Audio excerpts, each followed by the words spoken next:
Captain Thrix of the Galactic Federation vessel, Starbound, had seen many species join the interstellar community, but humans were different. "You want me to what?" Thrix's translucent membranes fluttered in disbelief as he stared at Admiral Zeal. "Every Federation vessel will now carry a minimum of 2 human crew members," the Admiral stated firmly. "The High Council's decision is final." Thrix's 4 arms gestured wildly. "But they're practically primitive. They've barely mastered interplanetary travel. Their homeworld is still half polluted. And they're fragile." Admiral Zeal's expression hardened. "Fragile? Is that what you think?" She activated a holographic display. "This is footage from their homeworld." Thrix watched in horror as humans engaged in activities they called extreme sports, hurling themselves off cliffs with thin fabric wings, plummeting toward oceans from impossible heights, racing vehicles at suicidal speeds. "What kind of death wish drives these creatures?" he whispered. "Not a death wish, Captain. It's what makes them unique. They seek danger. They thrive on risk, and that's precisely why we need them." The Admiral continued. "For millennia, our Federation ships have operated on logic and careful protocol. We've measured risks, calculated odds, and acted accordingly." She paused. "And we've lost ships to threats we never imagined." "The void swarms," Thrix said quietly. "Exactly. No logical species could have predicted or countered that threat. But humans," she gestured at the hologram now showing Earth military history, "they've spent their entire evolution expecting the unexpected.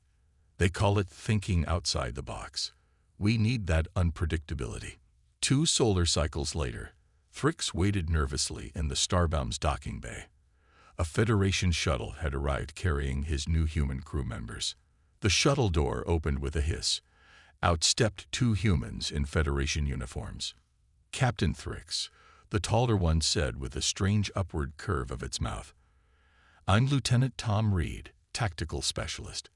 This is my colleague, Engineer Lisa Martinez." Thrix noted their appearances. Reed was pale with short brown fur on top of his head, while Martinez had darker skin and longer black fur. Both stood on 2 legs and possessed only 2 arms. How they managed with such limited appendages was beyond him. "Welcome aboard the Starbound," Thrix managed. "You'll be briefed on protocols and—" "Actually, Captain," Martinez interrupted, her eyes already scanning the docking bay's mechanisms, "I studied your ship schematics. Your engine cooling system has a potentially catastrophic design flaw."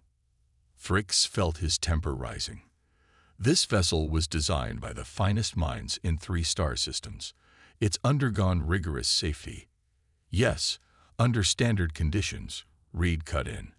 "But what if you needed to push the engines beyond specs while flying through an ionized nebula?" "Why would we ever?"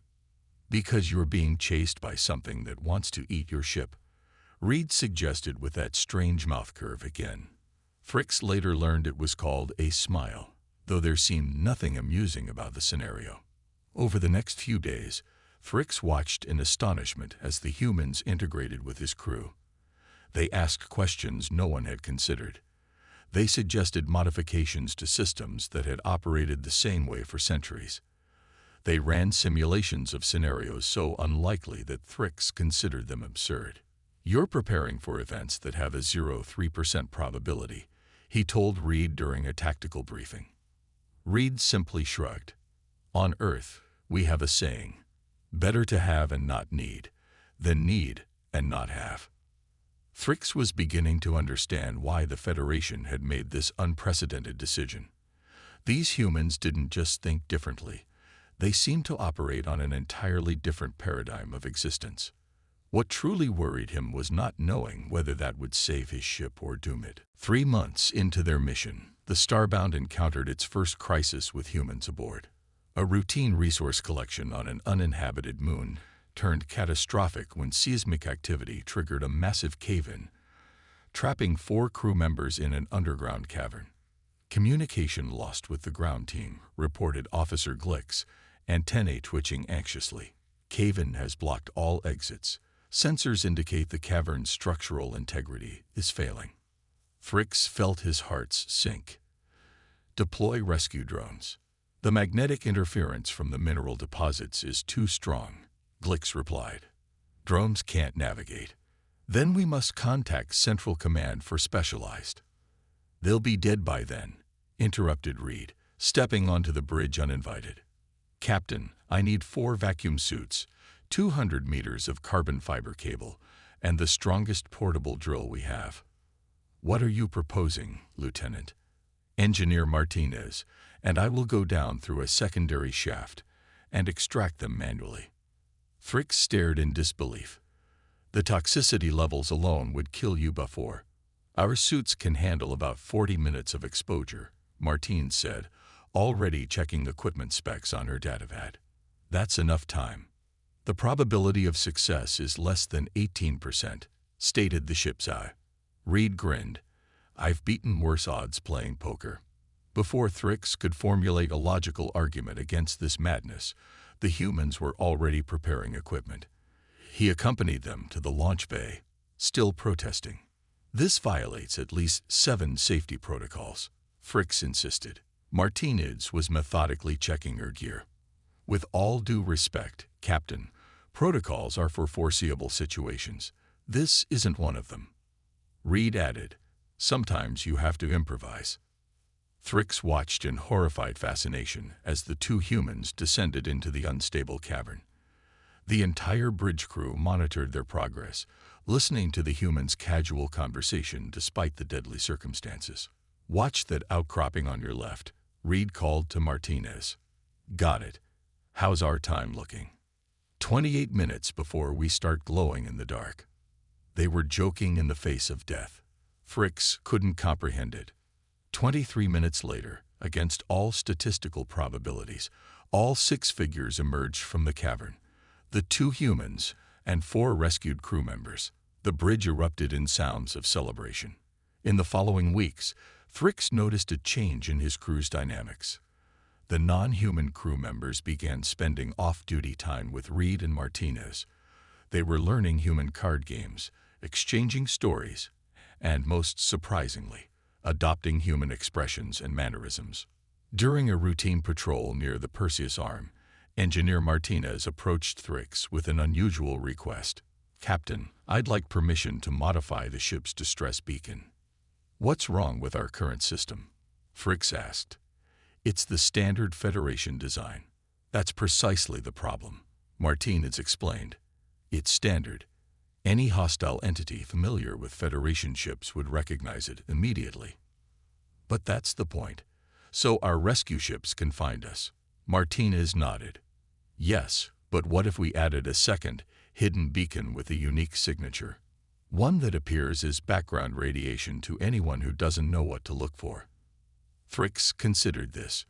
It wasn't in any manual, but after the cave rescue, he found himself more willing to entertain human suggestions. Proceed, engineer, but document your modifications. Already done, she said, sliding over a datapad with detailed schematics. Later that evening, Fricks found Reed in the observation deck, staring at the stars. Your species continues to confound me, Lieutenant, Fricks admitted. You seek danger, yet take elaborate precautions. You disregard protocols, yet document everything meticulously. Reed smiled. Humans are walking contradictions, Captain. It's probably our greatest strength. Fricks couldn't argue with that. The humans were changing his ship, his crew, and though he was reluctant to admit it, himself. The attack came without warning. The Starbound was charting an unexplored sector when 3 unidentified vessels emerged from the shadow of a gas giant. 6 months into their mission, the Starbound received an emergency transmission that chilled Fricks to his core. All Federation vessels. Void swarm activity detected in Sector 7 Gamma. Multiple ships lost. Approach with extreme caution. Sector 7 Gamma was less than 2 light years from their position. Reed looked up from his console. Void swarms? I've read about them, but the records are classified. Fricks's membranes paled. With good reason. They are difficult to describe. He paused, gathering his thoughts. Imagine a collective consciousness composed of millions of microscopic entities that can devour energy and matter alike. Like a technological virus, Martinez suggested. More like a predator that evolved to hunt starships. Thrix replied grimly. They're drawn to energy signatures, engines, shields, life support. Once they attach to a vessel, they multiply exponentially, consuming everything. How do you fight them? Reed asked. That's the problem. Conventional weapons are useless against their distributed form. The Federation has lost 47 ships to void swarms in the past century alone. Reed and Martinez exchanged glances, a human communication method Thrix had come to recognize as significant. Captain, Martinez said slowly, request permission to review all available data on previous swarm encounters. Hours later, the two humans presented themselves in Thrix's ready room. We have an idea, Reed began without preamble. It's unorthodox, but I've come to expect nothing less from you, Thrix interrupted, with what approximated a human sigh. Martinez activated a holographic display. The swarms hunt by detecting energy patterns. What if we became invisible to them by changing our signature? That's impossible, Thrix objected. Our engines produce a very specific output. Not if we reconfigure them, Martinez continued. I can modify our warp drive to produce a fluctuating signature that mimics natural background radiation. Reed added, and we go in cold, minimal power, passive sensors only. To what end? Thrix asked. Even if we could approach undetected, we have no weapons against them. Reed's expression turned grim. Humans have been fighting invisible enemies for millennia, Captain. Before we understood germs, we discovered that fire purifies. Before we understood radiation, we learned to shield ourselves. What Reed means, Martinez clarified, is that sometimes the solution isn't about understanding your enemy, but finding their physical weakness. These swarms feed on energy, so let's give them indigestion. Their plan was audacious. The Starbound would approach the swarm with minimal power, then deploy a specially modified probe, essentially a massive energy battery with an unstable core. Once the swarms began to feed on it, the probe would overload, releasing an electromagnetic pulse of such intensity that it would fry the microscopic entities from within. The risk to our own systems, Thrix began. We'll be running on emergency power only, with all critical systems isolated behind ion shielding, Martinez assured him. It's risky, but it could work. Thrix studied the humans' faces. Their confidence was unsettling, yet strangely reassuring. Very well. Prepare your modifications. 3 days later, the Starbound drifted silently toward the last known location of the Void Swarm. Most systems were offline. The ship was dark save for emergency lighting. The crew spoke in whispers, though sound couldn't travel in space, as psychological response to their vulnerable state. Through special filters, they watched the swarm in the distance, a shimmering cloud of destruction surrounding the hulk of a Federation science vessel. Probe ready for deployment, Martinez reported quietly from her station. Launch, Thrix ordered. The small device separated from the Starbound, propelled by minimal thrusters toward the swarm.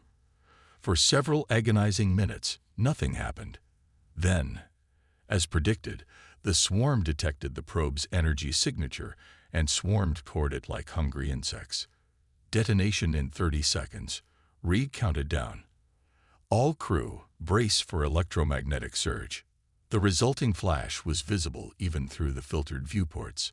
A massive wave of energy expanded outward from the probe's location. When it hit the Starbound, the few systems still running flickered briefly, then stabilized. As the light faded, they stared in amazement. Where the shimmering cloud had been, there was now only empty space and the abandoned ship. Scanning for swarm activity, Glix reported as systems came back online. None detected. The bridge erupted in celebration. Thrix turned to the humans, who were quietly confirming readings at their stations. You did it, he said simply. Reed shook his head. We just applied a human principle, Captain. Sometimes you have to fight fire with fire. Following the Void Swarm encounter, word spread through the Federation fleet. The Starbound and its human crew members became minor celebrities, with Thrix receiving congratulatory messages from admirals and captains across the galaxy. More importantly, the Starbound's technique was being implemented as standard protocol for dealing with void swarms, the first effective counter to this threat in Federation history. "You're not pleased," Reed observed, finding Thrix alone in his ready room, staring at the latest admiral's commendation. "I am concerned," Thrix admitted. "The Federation Council has requested that you and Engineer Martinez conduct training sessions for other ships' crews." "That's good, isn't it? It would mean your temporary reassignment from the Starbound." Reed studied the captain's expression. Still a challenge given the alien physiology, but he'd gotten better at reading Thrix's subtle membrane fluctuations. "You're worried about losing us." Thrix's membranes fluttered in the equivalent of a human sigh. "I find that disturbing, yes. 6 months ago, I protested your assignment to my ship. Now I cannot imagine operating without human perspective. That's quite a change of heart, Captain. It is also why I've submitted a formal request to keep you both assigned to the Starbound and instead bring other captains' human crew members here for training." Reed smiled. "I appreciate that, sir." The conversation was interrupted by a medical emergency alert. They rushed to sickbay to find Martinez unconscious on a diagnostic bed, Dr. Plex hovering over her with concern. "What happened?" Thrix demanded. "Engineer Martinez collapsed in engineering," the doctor reported. "Her vital signs are erratic." Reed moved closer to his fellow human. "What's wrong with her?" The doctor's tendrils waved in confusion. "I'm not certain. Human physiology is still somewhat mysterious to me. Her body is fighting something, but our scans detect no pathogens." "Let me see those readings," Reed insisted, studying the medical display. His expression darkened. "She's been poisoned." "Impossible," Thrix said. "Our food synthesizers are programmed for human consumption, and all materials on board are non-toxic to your species." Reed looked grim. Then someone deliberately exposed her to something toxic. The implication hung heavy in the air. If true, it meant sabotage or attempted murder. "I want a full security investigation," Thrix ordered. "And I want Engineer Martinez's quarters and workstation examined for contaminants." Hours later, the truth emerged. A microscopic delivery device had been found in Martinez's personal water container. Federation technology, but modified with components not in the official registry. "Similar to the tech we found on the raider ships," Reed noted grimly. "This was deliberate," Thrix confirmed. "Someone doesn't want humans integrating into Federation ships." Martinez recovered slowly under Dr. Plex's care. The physician had consulted with human medical databases to develop an effective treatment. 2 days after the incident, she was able to speak with Thrix and Reed. "I remember feeling dizzy in engineering," she explained weakly. "Then nothing until I woke up here." "You were targeted," Reed told her. "The question is, by whom?" Thrix's communication device chimed. "Captain, we've completed the analysis of the delivery device. It contains a tracking component." Reed's eyes narrowed. "They're monitoring her condition to see if the attempt succeeded." "Can we trace the signal?" Thrix asked. "Better," Reed suggested. "We can use it to feed false information. Let them think she's dying, slowly and painfully. Whoever did this might reveal themselves." Thrix was disturbed by the coldness in Reed's voice. It was a reminder of the duality of humans, their capacity for both compassion and calculated violence. The trap was set. Dr. Plex released falsified medical reports indicating Martinez's deteriorating condition. 3 days later, they detected an unauthorized transmission from within the ship. "Location," Thrix demanded. "Cargo Bay 3, replied Security Chief Dorn. When security forces stormed the cargo bay, they found Officer Glix at a concealed communication device. The same Glix who had served faithfully for years. the same Glicks who had celebrated with them after the Void Swarm victory. Why? Fricks asked during the interrogation. Glicks's antennae drooped in shame. The humans are changing everything too quickly. Our traditions, our protocols, all being discarded for their unpredictable methods. They're dangerous, Captain. The Federation is losing its identity. Reed, watching from behind a security barrier, turned to Thrix. Fear of change, the oldest motivation in the universe. Perhaps, Thrix acknowledged, but also the most dangerous. The investigation into Glicks's communications revealed a disturbing truth. The officer had been part of a broader network, a coalition of traditionalists from various species who opposed human integration into Federation society. They call themselves the Purists, Reed explained during a secure briefing with Captain Thrix and the now-recovered Martinez. Their manifesto claims that humans are a corrupting influence on the careful order the Federation has maintained for millennia. Thrix's membranes darkened with concern. How widespread is this movement? That's the troubling part, Martinez said, reviewing the decoded communications. They have members on at least 30 Federation vessels and several starbases. There are references to sympathizers on the High Council itself. This explains the stolen technology on the raider ships, Thrix mused. The Purists have been arming potential enemies of the Federation, creating chaos to prove their point about humans disrupting order, Reed concluded. Pretty ironic. Admiral Zeal joined their conversation via secure transmission. Her expression was grave. The situation is worse than you know, she began without preamble. We've uncovered evidence that the Purists are planning coordinated sabotage across the fleet. Their target date is the anniversary of first contact with humans. 3 weeks from now, Thrix calculated. What are their likely targets? Based on intercepted communications, primarily ships with human crew members, but potentially any Federation installation that represents cooperation with Earth. Reed leaned forward. Admiral, with respect, standard security protocols won't catch these people. They've operated undetected for months, possibly years. What do you suggest, Lieutenant? We need to think like them.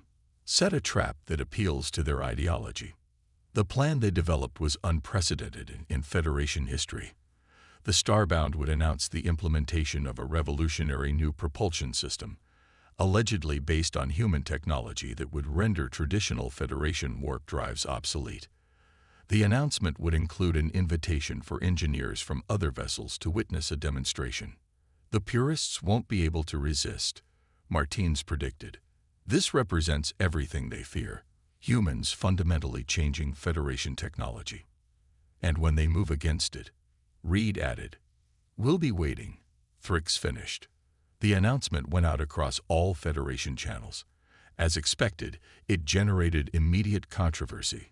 Technical journals demanded details. Conservative captains expressed concerns about safety. The High Council itself requested clarification on protocol violations, all exactly as planned. As the demonstration date approached, the Starbound welcomed dozens of visitors, engineers, scientists, and observers from throughout the fleet. Among them, undoubtedly, were Purist agents. The revolutionary drive was housed in a specially constructed section of engineering, accessible only with high-level clearance. In reality, it was an elaborate facade, a convincing collection of components that appeared functional but did nothing. Reed and Martinez had hidden surveillance devices throughout the section. Every visitor was monitored, every conversation recorded. For 3 days, nothing suspicious occurred. On the 4th day, hours before the scheduled demonstration, their patience was rewarded. Movement in Section D. Martinez reported from the security hub. 2 figures in engineering uniforms. They watched on monitors as the intruders expertly bypassed the security locks and entered the drive chamber. That's Chief Engineer Voss from the Constellation. Thrix identified one figure, and his assistant. The intruders moved directly to the core of the fake drive, removing tools from concealed pockets. They're planting explosives, Reed observed. Time to detonate during the demonstration, when the room would be full of observers. Security teams, move in, Thrix ordered. The capture was swift and silent. The would-be saboteurs were taken to the brig without alerting other potential purist agents on board. Under interrogation, Engineer Voss revealed the extent of the conspiracy. 15 senior officers across the fleet were coordinating simultaneous acts of sabotage. Armed with this information, Admiral Zeal ordered synchronized security operations on all targeted vessels. By day's end, the purist organization had been effectively dismantled. 43 conspirators were in custody, including 2 members of the High Council. In his ready room later that evening, Thrix reviewed the casualty reports with Reed and Martinez. Thankfully, there had been no deaths, though several security officers had been injured during arrests on other ships. A successful operation, Thrix acknowledged, though the Federation will be dealing with the political fallout for years. It was necessary, Reed said quietly. The purists were willing to kill innocent people to maintain their idea of purity. Martinez shook her head. The irony is that they behaved exactly how they accused humans of behaving, irrationally, violently, disrupting order. Thrix considered this. Perhaps that is what truly frightened them, seeing reflections of themselves in humanity, or recognizing that the traits they feared in us exist in all sentient species, Reed suggested. We're just more honest about our contradictions. The conversation was interrupted by a priority communication from Admiral Zeal. Captain Thrix, your crew's actions have saved countless lives today, she began. The High Council has voted unanimously to expand the Human Integration Program. Every Federation vessel will now carry a minimum of 5 human crew members. After the transmission ended, Thrix turned to his human officers. It seems your kind will become even more influential in Federation affairs. Does that concern you, Captain? Martinez asked. Thrix's membranes rippled in what the humans now recognized as laughter. 6 months ago, it would have terrified me. Now, I find I'm looking forward to meeting your replacements. Reed raised an eyebrow. Replacements. Of course. After your performance against the purists, the Admiral has promoted both of you. You'll be leading the expanded Human Integration Program, training new human crew members and their captains in working together effectively. The humans exchanged surprised glances. Don't look so alarmed, Thrix added. The Starbound will be your base of operations. I'm not letting either of you transfer to another vessel. Wouldn't dream of it, Captain, Reed replied with a grin. 5 years passed. The integration of humans into Federation ships was no longer controversial but standard practice. What had begun as an experiment with the Starbound had transformed into one of the most successful cross-species initiatives in galactic history. Captain Thrix, now Admiral Thrix, stood in the observation lounge of Federation headquarters, watching ships depart the massive space dock. Each vessel carried human crew members, not just as specialists, but increasingly in command positions. Quite a view, isn't it? Said a familiar voice. Thrix turned to see Tom Reed, now Commander Reed, approaching with a data tablet. His formerly brown hair now showed flecks of gray, a fascinating aspect of human aging that still intrigued Thrix. The quarterly statistics, Thrix asked, gesturing to the tablet. Reed nodded, just as you requested. Incidents of piracy down 63% in sectors with human-integrated vessels. First contact successes up 45%. Conflict resolution improved by 72%. And casualties? Thrix asked quietly. Reed's expression sobered. Higher than non-human crews by 17%. Because human commanders take risks others wouldn't consider. Yes, but the success rates of those high-risk operations are unprecedented. The Defiant rescuing colonists from that collapsing space station last month. No traditional Federation captain would have attempted it. Thrix nodded.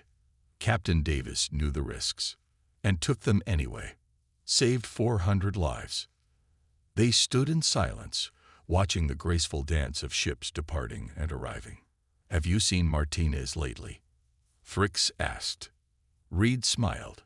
She's busy revolutionizing Federation engineering. Her hybrid propulsion system is being installed in the new Explorer-class vessels.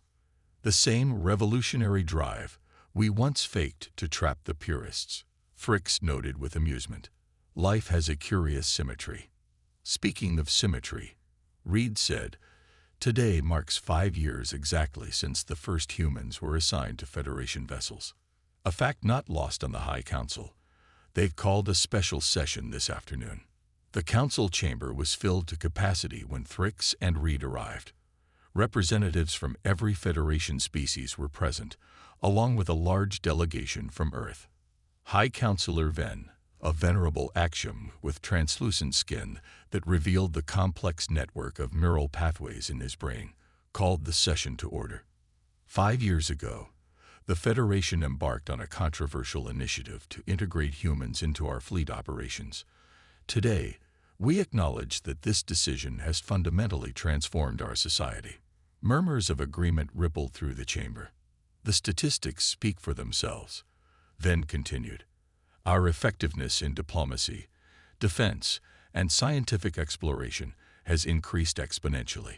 But more importantly, our understanding of what it means to be a galactic community has evolved. He gestured toward the human delegation. Our friends from Earth have taught us that diversity is not merely to be tolerated but embraced as a source of strength. Their unique approach to problem solving, what they call thinking outside the box, has challenged assumptions that have limited us for generations. Another counselor rose to speak, one of the newest members, a human named Admiral James Foster. When I was a child, Foster began, humans looked to the stars and wondered if we were alone. When we discovered we weren't, we feared our insignificance in a vast community of older, more advanced civilizations. He smiled at the assembled representatives. What we've learned these past 5 years is that every species brings something unique to this grand collaboration. Humans may be newcomers, but our perspective has value precisely because it is different. Fricks found himself moved by the human's words. He remembered his own resistance to having Reed and Martinez assigned to his ship, his certainty that humans were too unpredictable, too emotional, too reckless to be trusted. High Counselor Venn activated a holographic display at the center of the chamber. It showed hundreds of Federation vessels, each with a small indicator showing the number of human crew members aboard. Today, we formally recognize what began as an experiment has become essential to our continued success. The Human Integration Initiative will be expanded to include all Federation operations, not just vessels but starbases, research facilities, diplomatic corps, and administrative functions. The chamber erupted in applause. Among the loudest were species that had initially opposed human inclusion. Later, at the reception following the council session, Fricks found himself in conversation with Lisa Martinez, now Director of Federation Engineering Corps. Her dark hair was shorter than he remembered, and she moved with the confident authority of a leader. I never properly thanked you, Admiral, she said, using his new title with a slight smile. For what, Director? For giving us a chance on the Starbound. I know we weren't easy to work with. Fricks's membranes rippled with amusement. You were impossible. You questioned everything, challenged every protocol, and insisted on trying the most improbable solutions first. And you saved my ship and crew multiple times because of it. He paused, choosing his words carefully. I've lived twice the lifespan of an average human, Director Martinez. I've seen many species join the Federation, but none have changed us as fundamentally as yours. She considered this. Is that a good thing? It's an essential thing. The galaxy is constantly evolving, constantly presenting new challenges. The Federation was stagnating in its certainty, its rigid adherence to established methods. Reed joined them, carrying 3 glasses of champagne, a human tradition that had become popular throughout the Federation. What are we celebrating? He asked, distributing the glasses. The human legacy, Fricks replied. Your species has accomplished something remarkable in just 5 years. You've taught an ancient galactic community how to adapt again. Reed raised his glass. To adaptation, then. To the human factor, Martinez added. Thrix completed the toast. To the terrifying allies every captain now relies on. As they clinked their glasses together, Thrix felt a profound sense of satisfaction. The journey hadn't been easy, but the results were undeniable. Humans, with all their contradictions and unpredictability, had become the secret weapon of the Federation, the variable that transformed good ships into great ones, competent captains into legendary leaders. Throughout the galaxy, alien captains now shared a common understanding. Having humans aboard might be terrifying at times, but there was no force more reassuring when facing the unknown. The human factor had become the edge that every commander relied on, the wild card that transformed impossible odds into fighting chances. And that, Thrix reflected as he looked at his human friends, was perhaps the greatest legacy of all.